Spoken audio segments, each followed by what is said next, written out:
오늘 말씀은 이제 예수님의 계속적인 사역 안에서 우리가 봤던 대로 소경을 고쳐주시고 또 여러 논쟁 속에서 또 예수님께서 이 사람들에게 하나님의 말씀을 더 자세하게 가르쳐 주신 말씀인데요. 오늘 말씀 안에는 첫 번째로는 이혼에 관한 논쟁, 또 어린아이들에 대한 것, 재물이 많은 부자 청년에 관한 이야기, 그다음에 죽음과 부활에 관한 예수님의 예고, 이러한 내용들이 와 있습니다. 항상 우리가 여러 가지 질문과 또 그 궁금증 이런 것들이 우리 살면서 있을 때 이 세상이 악하고 또 죄로 말미암아 타락되었기 때문에 본래는 그렇지 않지만 그렇게 가는 것이 사람들에게 익숙해져 있는 그런 일들도 많이 있습니다. 우리가 이런 여러 가지 어려운 문제들, 이 세상에 참 복잡한 문제들이 많을 때 이런 문제들을 우리 그리스도인들은 어떤 관점에서 바라봐야 되는지에 대해서 오늘 두 가지 이혼에 관한 그 내용과 또 재물이 많은 사람들, 또 어린아이들의 축복, 이런 문제들을 통해서 그리스도인으로서의 그 문제와 사건을 바라보는 그 관점, 이런 것들을 주님께서 말씀하고 있습니다. 먼저 10장의 1절에 보면은 예수께서 유대지경과 요단강 건너편으로 가셨습니다. 그리고 다시 무리들이 모였는데 이제 늘 예수님이 이제 가시는 곳마다 예수님을 따르는 사람도 있지만 예수님을 반대하는 사람도 있습니다. 그 사람들 중에 한 사람이 바리새인들이라는 사람이죠. 바리새인들은 어떻게든지 예수님의 문제들을, 예수님을 꼬투리 잡으려고 그들은 애를 쓰고 있습니다. 이러한 그 바리새인은 원래는 그러지 않은 사람들이었죠. 원래는 경건한 사람들, 하나님을 경외하고 그 구별되게 살아가려고 했던 이런 사람들이었지만 그들이 가지고 있는 전통, 또 유전이라고 하는 그 학자적인 랍비들이 가지고 있는 이런 여러 가지 해석들, 이런 것들을 하나님 말씀보다 더 높이 보고 그것들을 사람들에게 강요할 뿐만 아니라 그것으로 사람들을 조종하는 그러한 그 사람들이 되어버렸습니다. 처음에는 그러지 않았는데 시간이 지나면서 이제 그들의 정신도 다 희미해지고 온전하지 못하게 왜곡되어 버렸던 그들인데 그들이 이제 예수님께 나와 그 당시에 좀 이렇게 복잡한 문제 이런 것을 가지고 예수님을 시험하여 어떻게든지 올무에 걸리게 하려고 물어봅니다. 그것은 바로 이혼에 관한 문제였었습니다. 이혼에 관한 것을 물어봄으로 고의로 예수님을 권경에 빠뜨리려고 하는 그런 속셈이 있는데요. 왜냐하면은 당시에 이 율법에 관하여서 여러 해석들이 있습니다. 이 사람들이 성경 말씀을 가지고 사람들이 이렇게 볼 수도 있고 저렇게 볼 수도 있고 하는 여러 가지 해석들을 가지고 있는데 그런 해석들 가운데 진보적인 해석들이 있고 또 보수적인 해석들도 있습니다. 오늘날도 어떠한 그 일들을 볼 때 어떤 사람은 이거를 진보적으로 보기도 하고 또 좀 더 보수적으로 보는 사람들의 관점에 따라서 서로 충돌이 일어나고 또 어떠한 그 이 문제를 해결하기 위해서 뭐 서로에게 약점들을 이런 것이 약점이다, 저런 것이 약점이다, 뭐 이렇게 하면서 계속 공격하고 있는 그런 모습이 있는데 여기서 보면은 그 당시에도 힐렐파라고 하는 진보적인 그러한 그 사람들이 있고 샤마이파라고 하는 보수적인 그러한 그 율법 해석자들이 있는데 서로 늘 충돌을 해서 어떠한 결론을 내리지 못하고 있는 그러한 그 상황을 이용해서 예수님께 이것을 가지고 이제 묻는 거죠. 물을 때 보수적으로 얘기하면은 그 진보적인 쪽에서 얘기하고 있는 그런 것들로 반박을 할 것이고 또 진보적으로 얘기하면은 보수적인 차원에서 말하고 있는 어떤 이런 것들을 말할 것입니다. 성경은 이 두 가지를 사실 다 가지고 있거든요. 성경 안에서 우리 계속해서 더 많은 사람들에게 하나님께서 주시는 자유라고 하는 어떤 이런 자유와 또 하나는 복음이라고 하는 어떠한 그 진리 이러한 것들 안에 서로 이게 충돌되어지고 있을 수밖에 없는 그런 이 해석들 그런 것들이 있기 때문에 이렇게 저렇게 하여튼간 사람들은 물어봅니다. 그럴 때 예수님께서 뭐라고 말씀하시냐면은 모세는 너희들에게 어떻게 말하고 있느냐 하면서 신명기서에 있는 말씀을 가지고서 그들에게 물어봅니다. 물론 그들도 신명기에 있는 이 말씀을 가지고 이러쿵저러쿵 해석을 해왔죠. 그런데 예수님께서 이 모세를 말하는 이유가 따로 있는데 모세가 어떻게 말하느냐 물어봤더니 그들은 이혼 증서를 써서 버리기를 허락하였나이다 하면서 모세가 이혼에 관하여서 이혼 증서를 써서 쓰면 얼마든지 이혼할 수 있다라고 하는 그런 내용을 가지고 이 사람들이 나왔을 때 이제 이거를 가지고 보수적인 사람들과 또 진보적인 사람들이 이제 쿵쿵쿵쿵 다투는 거죠. 그럴 때 예수님께서 5절에 말씀하신 것이 너희 마음이 완악함으로 말미암아 이 명령을 기록했는데 창조 때로부터 사람을 남자와 여자로 지으셨는데 부모를 떠나서 그 둘이 한 몸이 될지라 그래서 둘이 아니요 하나이다 하시면서 하나님이 짝지어 준 거를 사람이 나누지 못한다 이렇게 말씀하시면서 무엇을 가지고 말씀하시면 근본적인 그 하나님의 창조의 질서에 관하여서 말씀합니다. 다시 말하면은 모세가 도대체 이 이혼 증서를 써서 주라고 했던 그 근본적인 이유는 어떤 겁니까? 그 당시에 사람들이 이제 이 그 여성의 그 이제 타락한 세상 안에 있기 때문에 이러한 죄로 말미암아 가정 안에서도 타락이 들어오고 사람들 안에 여러 가지 부패로 말미암아서 이런 타락한 이런 상황 속에서 하나님께서 이 사람들의 이 완악한 마음 때문에 이런 명령 이혼이 될 수밖에도 없는 어떤 이런 상황들이 계속해서 벌어지고 있기 때문에 그런 것들을 위해서 하나님께서 모세를 통해서 허락은 했지만 그러나 성경은 뭐라고 말하고 있는데 근본적으로는 하나님은 그거를 기뻐하지 아니하신다. 때문에 이 하나님께서 이 둘을 하나로 만드셨고 하나님이 짝지어진 것을 사람이 나누지 못할 것이다 라고 하시는 이 말씀을 통해서 그들이 현재 중점 두고 있는 그 부분과 예수님이 말하고 있는 부분이 서로 다르다는 것을 보여주는 겁니다. 다시 말하면은 이 가정 문제에 관하여서 이 사람들 지금 질문하는 이 사람들은 그 사람들이 논쟁하고 있었던 것들이 어떤 부분이냐면은 이혼 증서를 써야 되느냐, 어떻게 써야 되느냐, 언제 써야 되느냐, 그리고 그거를 쓸 때는 어떠한 조건이 되어야 되느냐라고 하는 이런 부분들에 대해서 계속해서 이들이 어디에 중점을 두면 이혼을 하는 거에 중점을 두고 있는 거예요. 왜 그러냐면은 그들의 정욕으로 자기들이 인간적인 생각으로 그거를 함부로 대하면서 그러면서 인간적인 생각으로 자기 아내를 버리고자 하는 그런 사람들이 많이 있었는데 이 사람들이 이러한 것들을 자기의 정당성 내가 아내와 이혼하는 게 정당해라고 하는 그 정당성을 찾는 데 있어서 율법을 이용을 해서 정당성을 막 찾고자 한다는 거예요. 이렇기 때문에 이혼이 가능한 거, 이렇기 때문에 이러한 문제들은 내가 하나님 앞에 떳떳한 거고 이렇기 때문에 괜찮은 거야 라고 하는 이런 부분에 대해서 사람들은 거기에 초점을 맞춰가지고 자꾸 얘기하고 있는 거죠. 그래서 그 안에서 싸우는 거죠. 그런데 예수님은 그게 아니라 도대체 창조의 원리, 하나님은 왜 가정이라는 제도를 만드셨는가, 그 근본적인 얘기를 예수님이 얘기하고 있는 것입니다. 결국 사람은 여기에서 물어보는 이 사람들은요, 이 어떠한 문제를 가지고 있냐면은 남자들이 물어보는 거죠. 남자들이 물어보는 건데 이거는 이 남성들이 아내를 버리고자 하는 그러한 것들, 인간적인 생각, 남성들의 그러한 그 생각에 대하여 주님께서 지금 질책하고 있는 거예요. 본래는 하나님이 그거를 기뻐하지 아니하신다.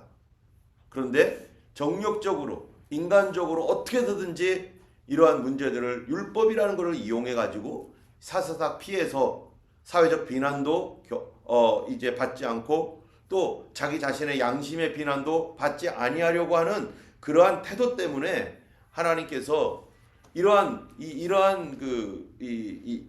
이러한 모습들을 예수님이 보시고 그들에게 이 부분에 대하여 근본적인 문제를 얘기하고 있는 것이죠.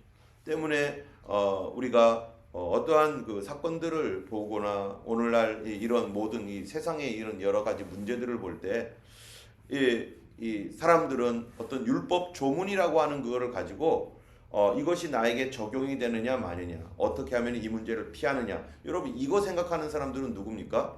법까지 간 사람들은요 이미 율법 양심적인 것을 어느 정도 포기했기 때문에 거기까지 가는 거죠. 도덕적인 어떠한 그 자기의 도덕관념이라든지 이런 것들을 포기하고 끝까지 가는 거예요. 그래서 나중에는 법이라는 것을 통해서 그거를 해결하려고 하는 건데, 그때에도 어떤 식의 해결을 하려고 하느냐, 바로 이거를 법망을 피하려고 하는 사람들. 그래서 그 마음속에 있는 교묘한 마음들, 여러분 한국에도 지금 얼마나 법망을 피하겠다고 지금 이렇게 저렇게 속이고 저렇게 속이고 사람 국민들을 속이는 사람이 얼마나 많습니까? 예? 정치 지도자라고 하는 사람들이 그렇게 많은 범죄가 있음에도 불구하고 자기 집단을 이용해 가지고 자기를 피하고 방탄하고 있는 이런 모습들을 우리가 뻔히 눈에 보이는데도 일반 사람 같으면은 그게 다 죄악이고 벌써 감옥에 갔어야 될 사람들인데 그걸 얼마나 잘 사사삭 피하면서 바로 그런 사람들의 그런 걸 이용하는 것들을 예수님이 지금 말하고 있는 것이죠. 근본적인 게 뭐냐? 가정의 근본은 뭐냐? 국가의 지도자라는 사람들이 해야 될 근본적인 게 뭐냐? 법에 저촉됐느냐 안 저촉됐느냐 이거 말하는 게 아니라 근본적으로 어떤 마음을 가지고 나라를 다스려야 되고, 근본적으로 어떤 마음을 가지고 가정을 다스려야 되고, 근본적으로 어떠한 생각을 가지고 있어야 되느냐, 이 부분을 얘기하고 있는 거거든요. 그런데 인간은 그거를 얘기하는 게 아니라 그 법에 뭐라고 되어 있느냐에만 집중하고 그 안에서 막 헤매고 있다라는 거예요. 그래서 예수님께서 이런 물음에 대하여 창조의 원리 안에서 근본적인 질문을 합니다. 두 번째로도 이 어린아이들을 축복하는 것에 대해서도 예수님께서 근본적인 문제를 얘기하는 거예요. 13절에 보면은 사람들이 예수님의 만져주심을 바라고 아이들을 데려옵니다. 이 만져주심을 바란다는 것은 그 사람들이 예수님께 축복 기도, 기도로 받기를 원하는 거예요. 그런데 그 당시에 이거는 관습적이고 문화적인 것입니다. 우리도 그렇죠. 어떤 훌륭한 사람이 있으면 이 사람과 함께 가가지고 그 사람에게 우리 아이를 위해서 기도해달라고, 우리 아이를 위해서 기도해달라고, 이런 경우가 있잖아요. 목사님한테 모시고 가지고 데리고 가서 아이를 위해서 특별히 오늘도 기도 좀 해달라고 그렇게 하잖아요. 마찬가지로 그 당시에 예수님께서 그 시대의 지도자적인 어떤 그런 모습을 막 나타나니까 사람들이 이분이 우리 아이를 축복 기도를 해줬으면 좋겠다라고 하는 마음으로 사람들이 엄마들이 아이들을 막 데려옵니다. 그런데 뭐 이거 관습이기 때문에 그 당시 사람들에게 문제가 될 게 없어요. 그런데 이게 끊어지질 않는 거예요. 그냥 계속 데려오는 거예요. 엄마들이 애들을 계속 데려가지고 예수님 뭔가를 할 수 없을 정도로 막 이러니까 제자들이 나서가지고 그만 데려오라고 하면서 막 방해를 하는 거죠. 그랬더니 이 예수님의 사역을 위해서 필요했었음에도 불구하고 예수님이 뭐라고 하냐면은 보시고 노하시오. 예수님께서 분노를 하셨다는 거예요. 그리고 어린아이들이 내게 오는 거 용납하고 금하지 말라. 하나님 나라가 바로 이러한 자들의 것이니라 하면서 아이들을 영접하라고. 왜 그런데 예수님이 왜 여기서 노하시기까지 하셨는가? 여러분 우리가 성경 조금만 앞으로 가면은 예수님께서 이 9장 37절에 이제 그 바로 직전의 사건이죠. 9장 37절에 뭐라고 돼 있냐면은 이 예수님께서 누가 크냐라고 하는 그런 자기들끼리 막 내가 잘났다, 네가 잘났다, 나는 이런 체험이 있다, 뭐 나는 이런 체험도 해봤다, 뭐 이러면서 자기의 어떤 잘남을 막 자랑하고 제자들이 막 이러고 있을 때 예수님께서 이 37절에 6절에 보면 어린아이 하나를 데려다가 그들 가운데 세우시고 앉으시며 제자들에게 말하잖아요.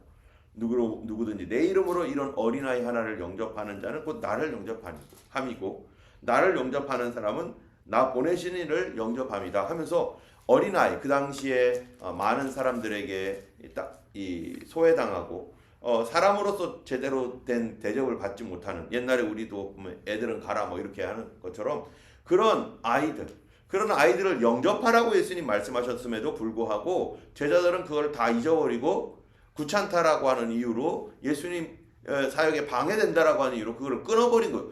얼마 전에 얘기했는데, 그러니까 예수님께서 어린아이를 영접하라고 말했는데 오히려 제자들이 그렇게 하니까 예수님께서 이 아이들을 다시 영접하면서 뭐라고 하냐면은, 그 전에는 마가복음 9장에서는 누가 크냐라고 말할 때 너희들 중에 으뜸이 되고자 하는 자는 섬기는 자가 되라, 그러면서 예로 든 게 바로 뭐예요? 어린아이를 섬기라는 거예요. 어린아이. 그 얘기는 그냥 어린아이들에 관련된 어떤 그런 얘기뿐만 아니라 소외되고 우리가 관심이 없었던 그런 연약한 사람들을 섬기는 사람이 누구라는 거예요? 으뜸이다. 교회 안에서는 그 하나님의 나라에서는 그들을 하나님이 인정해 주신다. 세상에서는 옷 잘 입은 사람, 또 뭐 잘하는 사람, 뭐 대단한 사람, 이런 사람 인정하지만 그거는 사람들이 보는 눈이고요. 진짜 하나님이 보시는 눈은 무엇을 보시는 거냐? 바로 소외된 사람들, 어린 아이들과 같이 그렇게 무시당하는 그런 사람들을 섬기는 사람을 하나님이 진짜로 그를 바라보시고 그를 귀중하게 여기신다는 거죠. 그렇기 때문에 하나님 나라의 가치는 바로 이런 어린아이와 같이 섬기는 그런 사람들을 섬기는 자가 리더다. 그렇기 때문에 교회가 세상에서 정말로 이 세상을 리딩하는 그러한 리더의 위치로서 가는 그런 교회라는 것은 어떤 곳입니까? 연약한 자들을 돌봐주는 곳, 그리고 무시되고 소외되어 있는 사람들에 대하여 눈길을 가고 그들을 위해서 섬기는 곳. 그렇기 때문에 우리보다 못한 나라 가가지고 그런 나라 사람들 자기 돈 들여다가 또 교회가 또 그것들을 위해서 선교 헌금하면서 그렇게 하는 이유가 바로 이 섬기는 교회, 그 세상을 리딩하는 교회, 그런 교회가 되어야 되기 때문에 그런 거죠. 그 마찬가지로 예수님께서 이 어린아이들을 섬기라 하셨는데, 여기서는 이 섬김에 관한 것들이 아니라 이제는 하나님 나라에 대한 거예요. 도대체 하나님 나라는 어떤 사람이 가느냐, 이 근본적인 거죠. 아까도 우리가 결혼에 관해서 근본적인 것, 그거는 바로 하나님이 짝지어진 것을 사람이 나누지 못한다. 인간 욕심으로 행하지 말아라 라고 했던 초점을 어디에 둘 것인가 라고 하는 것이었는데, 이제 이 하나님 나라에 대한 이 메시지도 초점을 어디에 둘 것인가, 율법을 잘 지키고 뭔가를 대단하게 잘하고 막 이러는 거 아니라 어린아이와 같이 하나님 나라를 받들어야 된다. 그러면은 어린아이와 같이 하나님 나라를 받든다는 게 뭐예요? 어린아이들에게 천국 얘기하면요, 2살, 3살, 4살, 5살 이런 아이들은 의심 없이 받아들여요. 아멘 하고. 그리고 그걸 사실로 받아들이고, 그리고 그 나라에 대한 아이들이 소망을 갖기도 하고. 그런데 어른들은 어떻게 하냐? 어른들은 말하면은 안 믿으려고 하고, 아이 무슨 그런 소리 하느냐고 하면서 그만큼 어른들은 자기의 생각들을 의지하고 자기 생각을 옳다라고 믿고 있고, 그리고 하나님 나라에 대하여서 의심하고 그거를 받아들이지 않지만 어린 아이들은요, 그거 순수하기 때문에 그걸 어른들의 말을 다 받아들입니다. 여러분, 우리가 하나님을 누구라고 부릅니까? 아버지라고 부르잖아요. 여러분, 아버지의 말을 자녀들은 당연히 어떻게 해야 돼요? 아버지의 말을 다 순수하게 받아들이고 나를 사랑해서 하시는 아버지의 말에 정말 순종하고 그 말씀을 수용해야 되는데, 그런데 이 세상은, 타락한 세상은 그렇지 못하다는 거잖아요. 그런데 근본적으로는 원래는 어떻다는 거예요? 그렇게 믿어야 된다는 거예요. 그렇게 받아들여야 된다는 거예요. 하나님 나라의 이 메시지도 지금 이 사람들의 마음이 타락되어 있고 순수하지 못해서 그 말씀들을 받아들이지 못하고 섬기지 못하는데, 어린아이들은 적어도 가장 이 세상에서 제일 순수한 사람이 누굽니까? 어린아이잖아요. 어린아이. 예수를 믿으면 도대체 어떻게 돼야 되느냐? 어린아이와 같은 마음을 가져야 된다는 거예요. 지혜와 지식이 어린아이처럼 된다, 그런 게 아니라 그 마음이, 그 순수함이 어린아이와 같이 하나님 앞에서는 어린아이와 같이 말씀을 받아들여야 되는데, 오늘날 사람들은 아까 여기서 얘기했죠. 이혼에 관한 문제에 대해서 사람들 뭐래요? 자꾸 이혼하는 것은 어떻게 해야 되느냐에 초점을 맞춰서, 이혼이라고 하는 그 문제를 초점을 맞춰서 거기에서 얘기를 하고 거기에서 헤어질 거를 작정하고 얘기를 한다는 거죠. 그런데 예수님은 그게 아니라, 하나님은 원래 하나 되게 하셨다. 헤어지는 거 원하지 않는다라는 거죠. 마찬가지로 하나님 나라에 관한 이 어린아이들에 관한 내용도 하나님은 어떤 하나님이냐? 순수하게 그 아버지의 말을 받아들이는 아이처럼 어른들의 말을 그대로 고지고대로 믿고 있는 아이처럼 하나님 말씀을 고지고대로 믿으라. 하나님 말씀을 그대로 믿어야지 이거를 내가 어른이네, 내가 지혜가 있네 해가지고 이거를 이렇게 뒤집고 저렇게 뒤집어서 순수했던 말씀을 순수하지 않게 자기의 인간적인 판단과 생각을 거기 엄청 집어넣어가지고 그렇게 믿으려고 하는 이 세대에 대해서 예수님께서 하나님 나라를 그렇게 하나님 나라는 순수한 사람, 하나님 말씀을 정말로 100%다 믿음으로 영접하는 그런 순수한 신앙을 가지고 있는 사람, 우리가 이런 순수한 신앙, 예수 잘 믿을수록 순수해지는 것이죠. 또 17절에서도 보면은요, 또 근본적인 문제를 얘기해요. 17절부터 이 22절까지 재물 많은 한 청년이 예수님 찾아옵니다. 여러분, 재물이 많은데 영생에 대하여 관심이 있어. 이 사람 대단한 거 아니에요? 영생에 대하여 관심이 있어요. 그런데 이 청년이 예수님께 와서 제일 먼저 물어보는 게 뭐냐면 어떻게 해야 영생을 얻겠습니까? 여러분, 이 사람 생각 보면은 누가 생각나는 거예요? 비슷한 사람이 한 사람 있잖아요. 이 사람은 청년이었지만 그분은 좀 나이가 지긋하고 사회적으로도 명망 있는 분이었잖아요. 누굽니까? 바로 니고데모잖아요.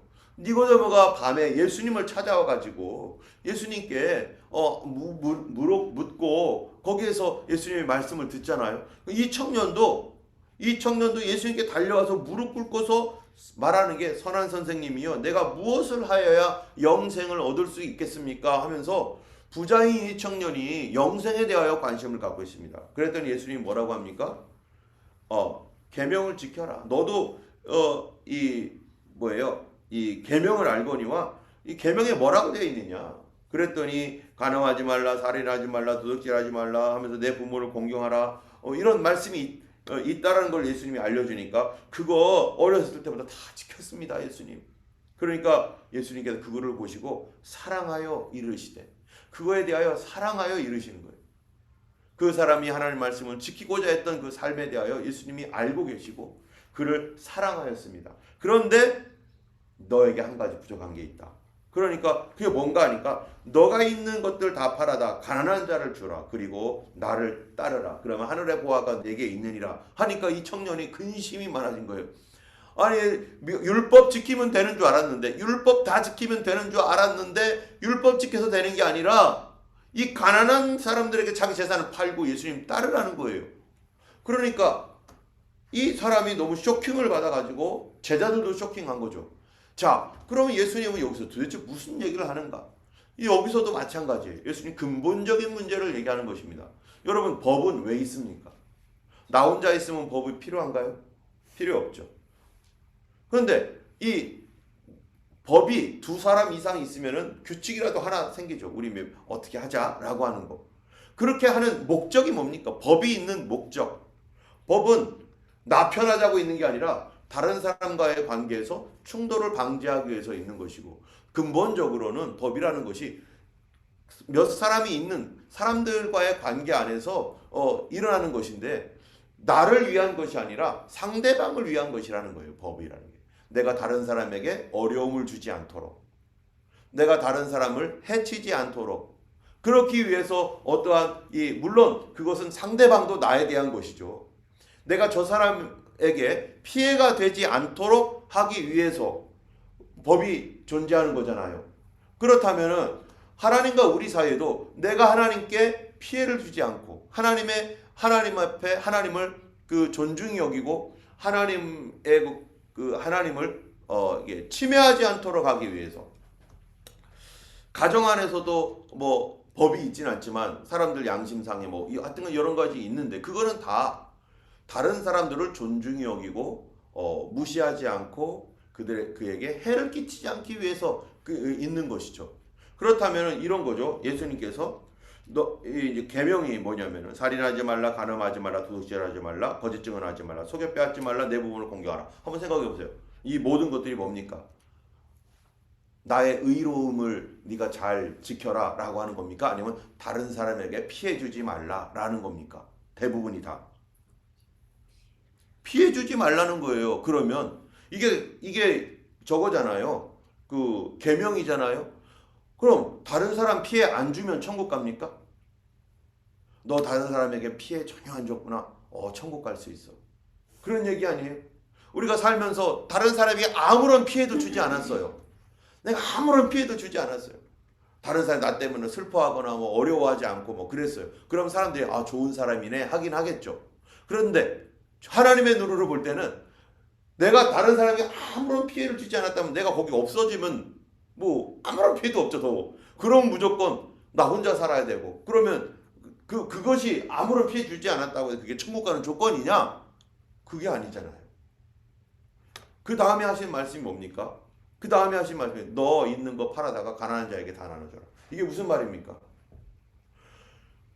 다른 사람의 피해를 안 주는 데서 그치는 게 아니라 다른 사람들을 도와주고 배려하고 너의 있는 것으로 다른 사람들에게 그거를 봉사하고 섬기고 자 그렇다면 여기서 문제가 생기는 게 있죠. 우리 안에 내가 자발적으로 정말 그런 마음이 있는가?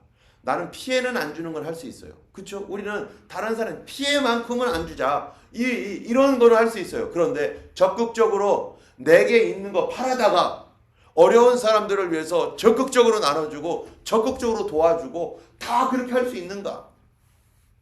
내 재산, 내가 가지고 있는 이 재산을 팔아서 거기까지 가는 우리 집에 있는 컴퓨터 팔아가지고 저 사람 너무 어려우니까 컴퓨터 팔아서 돈 만들어가지고 그 사람에게 그 사람을 위해서 봉사하고 과연 우리는 거기까지 갈 수 있는가? 그게 피해는 안 주는 데까지는 갈 수 있지만 거기까지는 못 간다는 거예요. 그리고 나를 따라라. 여러분 그러면 여기에서 무슨 얘기입니까 이게? 인간이라는 존재가 어떤 존재인가? 과연 이 하나님께서는 우리 인간을 어떻게 만드셨는가? 원래는 근본적인 문제죠. 창조의 관점에서 여러분 인간을 창조적 관점에서 볼 때 율법 잘 지켰다고 그게 자기의 의가 되고 율법을 잘 남에게 피해 안 줬다고 해서 그게 자기의 자랑거리가 되어가지고 천국 가는 티켓을 받는 것이 아니라는 얘기를 우리가 얼마나 타락되어 있는 존재인지를 예수님이 보여주는 거예요. 우리는 그럴 마음이 하나도 없습니다. 내 거 팔아다가 남에게 주고 싶은 마음 피해 주진 않는 건 할 수 있는데 그렇게까지 할 수 있는 마음은 우리에게 없다는 거예요. 그리고 예수님을 따라가는 것 다 버리고 예수님을 따라가는 것 그것도 우리에게는 불가능하다는 거예요. 때문에 이거를 통해서 우리는 예수님이 지금 창조의 근본에서 말씀하시는 건데 우리가 얼마나 다른 사람들에 대하여 무관심하고 베풀지 못하는 그런 존재인지 또 천국을 위해서 그렇게 따라오라고 했는데 우리는 절대로 포기 못하죠. 우리가 가지고 있는 거, 내 거, 영생을 지금 당장 영생은 나중에 얻는 것이다 생각하니까 그러니까 영생을 위해서라면 내가 가지고 있는 거 과연 진짜 포기할 수 있는가? 우리 포기 못한다는 거. 또 모든 것을 다 버리고서라도 그 길이 진리라면 과연 따를 수 있는가? 우리 못 따른다는 거예요. 인간은 그렇지 않다는 겁니다. 율법을 자기의 의의 수단으로 삼아서 그렇게 살아가고 있는 우리들. 그 예수님께서 이런 우리들에게 말씀하시면 뭐라고 하는 거예요? 하나님 나라 들어가기가 얼마나 어려운지 아느냐. 제자들도 깜짝 놀라는 거예요. 누가 갈 수 있습니까? 그러니까 하나님 나라를 인간이 가지고 있는 어떤 의와 인간의 도덕성 그런 종교적인 어떤 행위를 가지고 과연 하나님 나라에 들어갈 수 있는가? 타락된 근본적으로 부패되어 있고 타락된 인간은 그건 안 된다. 불가능하다는 거예요. 그래서 사람으로는 할 수 없으되 누가 한다는 거예요? 하나님. 누가 도와주셔야 돼요. 내가 노력하고 힘써서 애써 그런 거 필요하죠. 그러나 하나님 나라에 대한 영생은 우리 인간이 노력을 해서 가진 것이 아니라 영생을 얻었기 때문에 그렇게 살아가는 것이지 그렇게 살아가려고 애쓰는 것이지 영생을 위하여 영생을 따기 위해서 자격증 따듯이 그렇게 살아한다 그렇게 해서 영생을 따는 거라면 어느 누구도 하나님 나라에 들어갈 수 없다는 것입니다. 여러분 우리가 가지고 있는 이 귀한 영생 이거는 예수 그리스도의 보배로운 은혜로 우리가 받은 것이지 나의 의 때문에 받은 것이 아닙니다.